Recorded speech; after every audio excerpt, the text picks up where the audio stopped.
Hello students, আজকের আমরা যে পড়াশোনাটা শুরু করব বা যেটা নিয়ে আমরা আজকে পড়াশোনা শুরু করব বা আলোচনা করব সেটা হচ্ছে এই ভারতবর্ষকে নিয়ে, অর্থাৎ আমাদের মহান দেশ ভারতবর্ষ, যে দেশে আমরা বসবাস করি। এই আঞ্চলিক ভূগোল থেকে আমরা শুরু করব। তবে এই ভারতবর্ষকে এই ভারতবর্ষ সম্পর্কে আমরা জানার আগে যেটা কি করব কি আমরা এই ভারতবর্ষকে জানার আগে আমরা ভারতকে তিনটে ভাগে ভাগ করে নেব। অর্থাৎ এই ভারতের সম্পর্কে যে পার্টটা আমরা পড়াশোনা করবো সেই পার্টটাকে আমরা তিনটে ভাগ করে নেবো। একটা হচ্ছে ভারতবর্ষের যে পরিচয় পর্বটুকু যেটা আছে আমাদের পরিচয় পর্ব মানে কি, অর্থাৎ ভারতবর্ষের যে তার নামকরণ, ঠিক আছে, তার অবস্থান, তার সীমানা, তার আয়তন,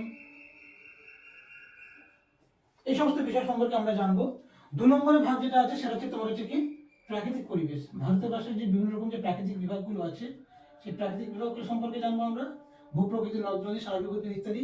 এবং 3 নম্বরে যেটা আমরা পড়বো আর্থ এবং সামাজিক। আর্থসামাজিক মানে আমরা জানি আর্থসামাজিক মানে হচ্ছে ভারতবর্ষের অর্থনৈতিক ব্যবস্থা এবং সামাজিক ব্যবস্থা কেমন, অর্থাৎ সেখানে জনসংখ্যা, সেখানকার কৃষিকাজ, শিল্প, ভারতের অর্থনীতির উপার্জনটা কোথা থেকে হচ্ছে সেগুলো সম্পর্কে আমরা জানবো। আর প্রাকৃতিক বিভাগের মধ্যে আমরা জানবো ভারতবর্ষের ভূপ্রকৃতি, নদ নদী, স্বাভাবিক উদ্ভিদ, জলবায়ু, মৃত্তিকা, এভরিথিং সবকিছু সম্পর্কে আমরা জানবো এই প্রাকৃতিক বিভাগ পড়ার সময়। কিন্তু তার আগে আমরা জেনে নেবো এই ভারতবর্ষের পরিচয় পর্ব। ভারতবর্ষ অ্যাকচুয়ালি কিভাবে আমাদের নামকরণটা হলো, ভারতবর্ষের চারিদিকে কারা আছে, ভারতবর্ষের অবস্থানটা কোথায় পৃথিবীর মধ্যে, তার অক্ষাংশ কত, দ্রাঘিমাংশ কত, বিস্তার কত, ভারতবর্ষের যে দৈর্ঘ্য, ভারতবর্ষের টোটাল ক্ষেত্রফল, সমস্ত সম্পর্কে আমরা কিন্তু এই পরিচয় পর্ব আমরা জেনে নেব। চলো ভারতবর্ষের এই বেসিক পার্টটা আমরা আজকে শুরু করি। তাহলে দেখো, এই যে ভারতবর্ষের নামকরণ যেটা বলবো সেটা ভারতবর্ষের নাম এখন বর্তমানে আমাদের সরকারিভাবে এর নাম হচ্ছে ভারত এবং ইন্ডিয়া। সারা বিশ্ব ভারতকে ইন্ডিয়া এবং ভারত নামেই চেনে। কিন্তু যদি অতীতকালে আমরা ফিরে যাই দেখতে পাবো ভারতবর্ষের নাম কিন্তু অনেকগুলো ছিল এবং ভারতবর্ষের প্রচুর নাম। দেখো, ভারতবর্ষের একটা সময় নাম ছিল জম্মুদ্বীপ, তারপরে ভারতবর্ষের নাম আর্যাবর্ত। একসময় ভারতবর্ষকে হিন্দুস্তানও বলা হয়ে থাকে, কারণ ভারতবর্ষ হচ্ছে আমাদের সারা বিশ্বের মধ্যে এমন একটা দেশ যেখানে হিন্দু জনসংখ্যা বা হিন্দু ধর্মাবলম্বী মানুষের বসবাস সব থেকে বেশি, তাইকে আমরা বলে থাকি হিন্দু ধর্মের অর্থাৎ হিন্দুস্তান, এটাও বলা হয়ে থাকে। আর্যাবর্ত বলা হয়ে থাকে। তারপরে তোমার হচ্ছে কি আরটা কি বললাম, জম্মুদ্বীপও বলা হয়। এবং ভারতবর্ষ নামটি এসছে মূলত আমাদের যে ভারতের একজন রাজা ছিলেন ভরত রাজা, সেই ভরত রাজার নাম অনুসারে এর নাম হয়েছিল ভারতবর্ষ। বুঝতে পারলে তো একটা? এবং ভরত রাজার নাম অনুসারে ছিল ভারতবর্ষ। আর একটা নাম হচ্ছে আমাদের যে ইন্ডিয়া নামটা, এই ইন্ডিয়া নামটা এসছে কোথা থেকে, ইন্দাস বা ইন্দোই থেকে। ইন্দোই অর্থাৎ ইন্দোই কথার অর্থ হচ্ছে ইন্দোই বা ইন্দাস, ইন্দাস অর্থ হচ্ছে সিন্ধু প্রদেশ বা সিন্ধু দেশ থেকে আমাদের এই ইন্ডিয়া নামটি এসছে। ঠিক আছে, তো এই হচ্ছে ব্যাপারটা আমাদের ভারতের এতগুলোর নাম, যে ভারত কিনা সারা বিশ্বের বৃহত্তম গণতান্ত্রিক একটি দেশ, যার আয়তনে বৃহত্তম, এই আয়তন 7ম বৃহত্তম পৃথিবীর মধ্যে। হ্যাঁ, সেই ভারতবর্ষ হচ্ছে এটাই। ভারতবর্ষের যে অবস্থান, আমরা তারপরে বলেছিলাম, কি বলেছিলাম, ভারতবর্ষের অবস্থান মানে কি, ভারতবর্ষ পৃথিবীর সাপেক্ষে কোথায় অবস্থান করছে। আমাদের এই যে পৃথিবীর একটা মানচিত্র তোমরা দেখতে পাচ্ছ, এই পৃথিবীর মানচিত্র তোমরা খেয়াল করে লক্ষ্য করে দেখতে পাবে যে পৃথিবীকে আমরা বিভিন্ন অক্ষরেখা, দ্রাঘিমারেখার ভিত্তিতে আমরা কতগুলো গোলার্ধে ভাগ করে থাকি, এটা আমরা জানি। তো দেখো, এই যে আমাদের নিরক্ষরেখা ঠিক উত্তর দিকে অর্থাৎ উত্তর গোলার্ধে, এবং এই যে আমাদের রেখাটা আছে এখানে হচ্ছে আমাদের কি 0 ডিগ্রি রেখা, এই যে 0 ডিগ্রি রেখা, ঠিক আছে, এই 0 ডিগ্রি রেখার পূর্ব দিকে, ঠিক আছে, 0 ডিগ্রি রেখার দিকটাকে আমরা পূর্ব গোলার্ধ বলে থাকি, অর্থাৎ দ্রাঘিমা রেখা। এই 0 ডিগ্রি দ্রাঘিমা রেখার এই দিকটাকে আমরা বলি পূর্ব গোলার্ধ, এবং 0 ডিগ্রি আমরা পশ্চিম গোলার্ধ বলি। আবার ঠিক তেমনি এই যে নিরক্ষরেখাটা গেছে, এই নিরক্ষরেখার উপরের অংশকে আমরা বলি উত্তর গোলার্ধ, দক্ষিণটাকে বলি দক্ষিণ গোলার্ধ, নিচেরটা দক্ষিণ গোলার্ধ বলি। ঠিক আছে, তাহলে এই যে অংশটা দেখো উত্তর দিকে এবং এদিকে পূর্ব দিকে, তাহলে বলতে পারি আমরা উত্তর পূর্ব গোলার্ধে অবস্থিত। তাহলে পৃথিবীর উত্তর পূর্ব গোলার্ধে অবস্থিত ভারতবর্ষ হচ্ছে একটি খুব গুরুত্বপূর্ণ দেশ। এবং এই দেশ অর্থাৎ উত্তর পূর্ব গোলার্ধে অবস্থিত এই যে ভারতবর্ষ দেশটি আমার সারা পৃথিবীর মধ্যে আয়তনের দিক থেকে কত নম্বর, 7 নম্বর। ঠিক আছে, সবার প্রথমে হচ্ছে রাশিয়া আছে, তারপর আমাদের কানাডা আছে, আমেরিকা যুক্তরাষ্ট্র আছে অর্থাৎ ইউএসএ, তারপরে চীন আছে, ব্রাজিল আছে, অস্ট্রেলিয়া, এবং তারপরেই হচ্ছে আমাদের ভারতবর্ষের অবস্থান। কত, ভারতবর্ষের আয়তন কত না, ভারতবর্ষের আয়তন হচ্ছে 32,87,263 বর্গ কিমি। ঠিক আছে, 63 বর্গ কিমি এই ভারতবর্ষের হচ্ছে টোটাল আয়তন, যার মধ্যে অর্থাৎ সমগ্র পৃথিবীর যে সমস্ত আমরা ভূভাগ দেখতে পাচ্ছি, স্থলভাগ দেখতে পাচ্ছি, তার মাত্র 2.4% জায়গা দখল করে আছে ভারতবর্ষ আয়তনের দিক থেকে। তাহলে এই আমাদের 7 নম্বর দেশ। এবং এই যে এশিয়া মহাদেশ দেখতে পাচ্ছি, এই এশিয়া মহাদেশের কোন দিকে ভারতবর্ষ অবস্থান করছে? এশিয়া মহাদেশ ভারতবর্ষের দক্ষিণ দিকে অবস্থান, এশিয়া মহাদেশের সাপেক্ষে দক্ষিণ দিকে ভারতের অবস্থান। ওকে, এবং দক্ষিণ দিকে যে ভারতের অবস্থান দেখতে পাচ্ছি, আমাদের এশিয়ার মধ্যে কিন্তু তৃতীয় বৃহত্তম, রাশিয়া চীনের পরে কিন্তু ভারতের অবস্থান আমাদের এশিয়ার মধ্যে তৃতীয়। এবার চলো এই ভারতবর্ষের যে মানচিত্র দেখলাম তার হচ্ছে আমরা অক্ষাংশগত বিস্তার এবং তার দ্রাঘিমাংশগত বিস্তারটা জানবো আমরা, ঠিক আছে? তার অক্ষাংশগত বিস্তার এবং দ্রাঘিমাংশগত জানবো, এটা মুছে দিলাম, ঠিক আছে?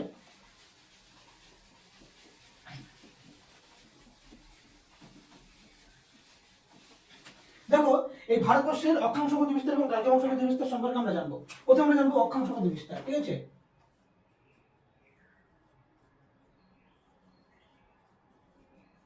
এই অক্ষাংশগত বিস্তার আমরা ভারতবর্ষের একদম যে দক্ষিণে, তার আমরা তো দেখলাম যে 0 ডিগ্রি রেখার উপরে, অর্থাৎ আমাদের নিরক্ষরেখার উপরে ভারতবর্ষের কিন্তু, তার আমরা কি বলতে পারি? ভারতবর্ষ সম্পূর্ণ উত্তর গোলার্ধে অবস্থিত। এবার দেখো বুঝতে পারছো একটা, ভারতবর্ষ কোথায়? উত্তর গোলার্ধে অবস্থিত। উত্তর গোলার্ধ মানে কি? অর্থাৎ নিরক্ষরেখার উত্তর দিকে অবস্থিত। বুঝতে পারলি কিনা বলো? ঠিক আছে, দেখো এবার ভারতবর্ষের বিস্তার, অর্থাৎ বিস্তার মানে কি? দক্ষিণ দিকে কত ডিগ্রি অক্ষরেখা থেকে উত্তরে কত ডিগ্রি অক্ষরেখার মধ্যে এর বিস্তার। দেখো দক্ষিণে, একদম দক্ষিণে ভারতবর্ষের বিস্তার হচ্ছে 6 ডিগ্রি 45 মিনিট নর্থ, এটা আমাদের লিখতেই হবে।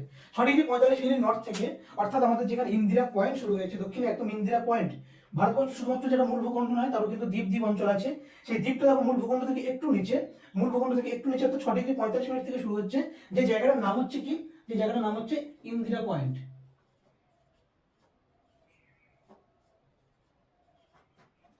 এই ইন্দিরা পয়েন্ট যে নামটা, ইন্দিরা পয়েন্টের নাম কিন্তু একটা নাম আছে পিক মিলিয়ন পয়েন্ট, যেটা 1885 খ্রিস্টাব্দে নামকরণটা চেঞ্জ হয়েছে। পিক মিলিয়ন পয়েন্ট থেকে নাম হয়েছে আমাদের ইন্দিরা পয়েন্ট, ঠিক আছে? তো Indira point Pygmalion point একই ব্যাপার, যদিও সেখানে যে পিক মিলিয়ন পয়েন্টের যে আমাদের সীমানাটা ছিল সেটা 2004 সালের যে সুনামি হয় সেখানে একটু ধ্বংসপ্রাপ্ত হয়েছে, অনেকটা ক্ষয়ে গেছে, অর্থাৎ বলতে পারেন ক্ষয় সমুদ্রের দিকে হেরে গেছে। ইন্দিরা পয়েন্ট সেটা হচ্ছে আমাদের 6 ডিগ্রি 45 মিনিট। কিন্তু যদি এটাকে আমরা যদি ভারতবর্ষের মূল ভূখণ্ড ধরি, এই যে ভারতবর্ষের যে মূল ভূখণ্ড যদি ধরি, তাহলে আমাদের এখানটা শুরু হচ্ছে, এখানে একদম ভারতবর্ষের মূল ভূখণ্ডের শেষ বিন্দু, অর্থাৎ দক্ষিণতম বিন্দু হচ্ছে কি? কন্যাকুমারিকা, যার দ্রাঘিমাগত বিস্তার কত, অক্ষরেখাগত বিস্তার কত? 8 ডিগ্রি 4 মিনিট নর্থ, ঠিক আছে? যার নাম হচ্ছে কন্যাকুমারী। এই কন্যাকুমারী হচ্ছে আমাদের ভারতবর্ষের মূল ভূখণ্ডের দক্ষিণতম বিন্দু। মনে থাকবে, যদি তোমাকে প্রশ্ন করে ভারতবর্ষের দক্ষিণতম বিন্দুকে, তাহলে ইন্দিরা পয়েন্ট। ভারতবর্ষের মূল ভূখণ্ডের দক্ষিণতম বিন্দুকে, তাহলে হবে কন্যাকুমারী। বুঝতে পারলে? ঠিক আছে, দেখ এবারে আমরা চলে যাবো উত্তর দিকে। উত্তর দিকে কি আছে? একদম উত্তরে এই যে এই জায়গাটা, এখানে হচ্ছে আমাদের ইন্দিরা কল। উত্তরে কি আছে? ইন্দিরা কল, যা আছে 37 ডিগ্রি 6 মিনিট উত্তর, ঠিক আছে? কি বলবো? ইন্দিরা। বুঝতে পারছিস না? বল, বুঝতে পারছিস তো? কি বুঝতে পারছিস তো? কিন্তু বলবি কিন্তু, ঠিক আছে? কোন জায়গায় অসুবিধা হচ্ছে আমাকে বলবি। তাহলে উত্তর হচ্ছে আমাদের 37 ডিগ্রি 6 মিনিট ইন্দিরা কল।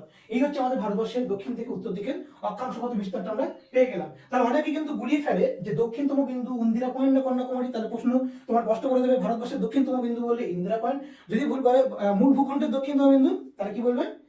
এই যে কি বললাম, কন্যাকুমারী লিখিয়ে দিতে দিয়েছি, দেখুন কন্যাকুমারী, ইন্দিরা পয়েন্ট ও কন্যাকুমারী, তাহলে এখন দক্ষিণতম বিন্দু এবং এটি হচ্ছে মূল ভূখণ্ড। মূল ভূখণ্ডের দক্ষিণতম বিন্দু হচ্ছে কন্যাকুমারী। তবে দেখো এবার দ্রাঘিমাগত বিস্তার, দ্রাঘিমাগত বিস্তার, ঠিক আছে? এই দ্রাঘিমাগত বিস্তার ঠিক আমরা যেমন দেখলাম উত্তর দক্ষিণ, অর্থাৎ এদের দক্ষিণ দিক থেকে উত্তর দিকে, ঠিক তেমন এটা আমরা পড়বো পূর্ব থেকে সরি পশ্চিম থেকে পূর্ব দিকে। তাহলে এটা আমাদের পশ্চিম দিক, এটা আমাদের পূর্ব দিক, ঠিক আছে? তো তাহলে পশ্চিম থেকে পূর্ব দিকে আমরা জানবো। তো প্রথমে আমরা পশ্চিম দিকটা শুরু করি, ঠিক আছে?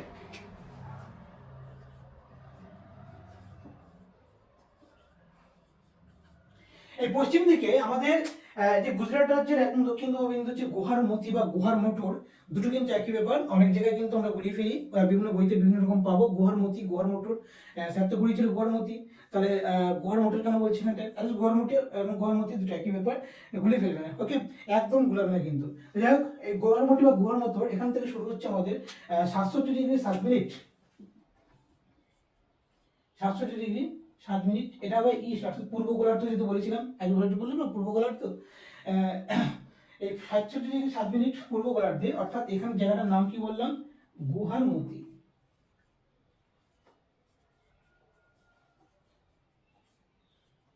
এই গুহারমতি বলে জায়গাটা আছে, বা গুহারমতি বলে জায়গাটা আছে কোথায়? গুজরাটে। এটা ভারতবর্ষের পশ্চিমতম স্থান, ঠিক আছে? এবং ভারতবর্ষের পূর্ব দিকে আছে কি? অরুণাচল প্রদেশ রাজ্যে অবস্থিত কিবিথু, ঠিক আছে? পূর্ব দিকে। কত আছে 97°25' পূর্ব, এটা হচ্ছে কিবিথু। অরুণাচল প্রদেশ রাজ্যে অবস্থিত কিবিথু। তো যাই হোক, এই হচ্ছে দ্রাঘিমাগত বিস্তার। পশ্চিমে 67°7' পূর্ব থেকে অর্থাৎ গুয়াহাটি থেকে আমাদের পূর্বে 97°25' কিবিথু পর্যন্ত বিস্তৃত ভারতবর্ষের এই দ্রাঘিমাগত বিস্তার। এবং এখানে একটা জিনিস বলে রাখি, যেটা বলে রাখা সেটা হচ্ছে যে এই যে অক্ষাংশগত বিস্তার আমরা দেখতে পাচ্ছি, তার মধ্যে ভারতবর্ষের মাঝখান থেকে একটা খুব গুরুত্বপূর্ণ অক্ষরেখা পর্যন্ত আমাদের বিস্তৃত হয়েছে, যেটা কি, যেটা হচ্ছে আমাদের এই এই যে আমাদের যে কর্কটক্রান্তি রেখা, যেটা ভারতবর্ষের একদম মাঝখান থেকে গেছে, এবং যার মান হচ্ছে 3.5° উত্তর অক্ষরেখা, যাকে আমরা বলে থাকি কর্কটক্রান্তি রেখা। এই কর্কটক্রান্তি রেখা দেখো আমাদের গুজরাট রাজ্য, এখানে রাজস্থানের উপর থেকে সামান্য আছে, মধ্যপ্রদেশ বলতে পারি, মধ্যপ্রদেশ সব থেকে বিস্তারটা বেশি, তারপরে আছে ছত্তিশগড়, ঝাড়খণ্ড, পশ্চিমবঙ্গ, এবং আমাদের উত্তর পূর্ব ভারতে ত্রিপুরা এবং মিজোরামের উপর থেকে গেছে। তার টোটাল দেখতে পাচ্ছি কটা, 1টা 2টো 3টে 4টে 5টা 6টা 7টা 8টা ভারতবর্ষের 8টা রাজ্যের উপর থেকে কিন্তু এই আমাদের গুরুত্বপূর্ণ এই অক্ষরেখাটি অর্থাৎ কর্কটক্রান্তি রেখা কিন্তু বিস্তৃত হয়েছে। ক্লিয়ার বন্ধ বুঝতে পারি তো? তাহলে কর্কটক্রান্তি রেখা কত পর্যন্ত বিস্তৃত হয়েছে? ভারতের 8টা রাজ্যের উপর থেকে বিস্তৃত হয়েছে। এবং আবার এদিকে ভারতবর্ষের গুরুত্বপূর্ণ রেখা আছে, ভারতবর্ষের গুরুত্বপূর্ণ রেখা আছে, ঠিক এরকম জায়গা থেকে মানে যাবে। ভারতবর্ষের গুরুত্বপূর্ণ একটা দ্রাঘিমা রেখা, যাকে আমরা এই যে ভারতবর্ষের দ্রাঘিমাগত বিস্তার, তার নিরিখে আমরা ভারতবর্ষের যে মিডল পয়েন্ট করি আমরা, হ্যাঁ, যার মান হচ্ছে কত, যার মান হচ্ছে 82°30' পূর্ব। এই 82°30' পূর্বকে আমরা বলে থাকি ভারতবর্ষের প্রমাণ দ্রাঘিমা রেখা, বা যার নিরিখে আমরা কি করে থাকি ইন্ডিয়ান স্ট্যান্ডার্ড টাইম বা আইএসটি নির্ণয় করে থাকি। ঠিক আছে, ভারতবর্ষের প্রমাণ দ্রাঘিমা রেখা, শুধু বারবার অক্ষরেখা চলে আসছে, যার প্রমাণ দ্রাঘিমা রেখা হচ্ছে আমাদের ভারতবর্ষের মাঝখান থেকে গেছে। তাহলে দেখো ভারতবর্ষের অক্ষাংশ দ্রাঘিমাংশ কত বিস্তারের পাশাপাশি আমরা আর কি জেনে নিলাম, আমরা জেনে নিলাম যে ভারতবর্ষের মাঝখান থেকে কোন অক্ষরেখা গেছে এবং মাঝখান থেকে কোন দ্রাঘিমা রেখা বিস্তৃত। এক্ষেত্রে বলে রাখি ভারতবর্ষের দ্রাঘিমা রেখাটি কিন্তু দেখো উত্তরপ্রদেশ এবং এখানে সামান্য ছুঁয়ে গেছে আমাদের মধ্যপ্রদেশকে, ছত্তিশগড়, এখানে উড়িষ্যাকে ছুঁয়েছে, এবং এখানে আমাদের অন্ধ্রপ্রদেশের উপর বিস্তৃত। তাহলে 5টা রাজ্য, কর্কটক্রান্তি রেখা যেমন 8টা রাজ্যের উপর বিস্তৃত, ঠিক তেমনি আমাদের এই প্রমাণ দ্রাঘিমা রেখাটা, তাহলে কথা বললাম 5টা। তাহলে দেখতে পাচ্ছ তো? এবার এখান থেকে তোমাদের কিরকম প্রশ্ন আসতে পারে বলো তো? ধরো দিয়ে দিল যে ভারতবর্ষের কোন রাজ্যের উপর থেকে কর্কটক্রান্তি রেখা বিস্তৃত হয়নি বলে তোমাদের দিয়ে দেবে। তাহলে এখান থেকে 3টে রাজ্যের নাম দিয়ে দিল, আর দিয়ে দিল দেখা যাচ্ছে তোমার হচ্ছে তামিলনাড়ু কি অন্ধ্রপ্রদেশ নাম দিয়ে দিল। তাহলে তামিলনাড়ু রাজ্যের উপর থেকে বিস্তৃত হয়নি। তাহলে যে কটা রাজ্যের উপর থেকে বিস্তৃত হয়েছে তোমাকে সেটা একটু মনে রাখতে হবে।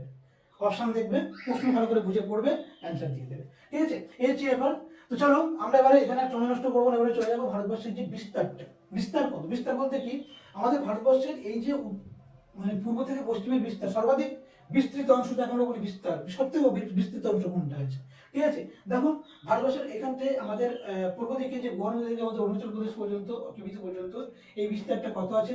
ভারতবর্ষের এই বিস্তারটা হচ্ছে আমাদের উত্তর দক্ষিণে বিস্তার এবং পূর্ব পশ্চিমে বিস্তার, এভাবে আমরা করবো। ঠিক আছে, উত্তর দক্ষিণে মানে কি, এই ইন্দিরা কল থেকে আমাদের ইন্দিরা পয়েন্ট পর্যন্ত যে বিস্তারটা, সেটাকে আমরা বলবো উত্তর দক্ষিণে বিস্তার, এবং এখানে আমরা বলবো পূর্ব পশ্চিমে বিস্তার, এখান থেকে আমাদের এই পর্যন্ত। ওকে, দেখো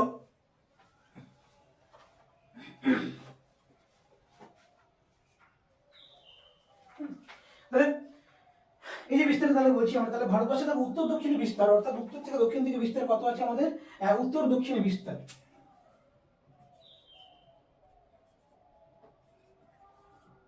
3214 কিলোমিটার। ঠিক আছে, 3214 কিলোমিটার। এবং তাহলে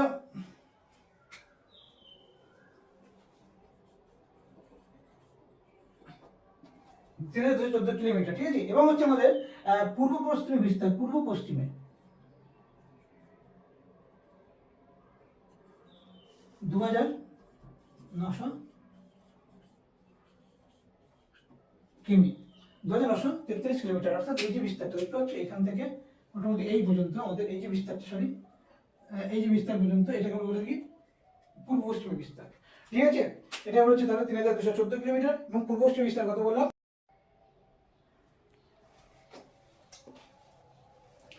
তাহলে অসুবিধা নেই তো মোটামুটি। তাহলে উত্তর দক্ষিণে বিস্তার, আমরা পূর্ব পশ্চিমে বিস্তারটা দেখে নিলাম।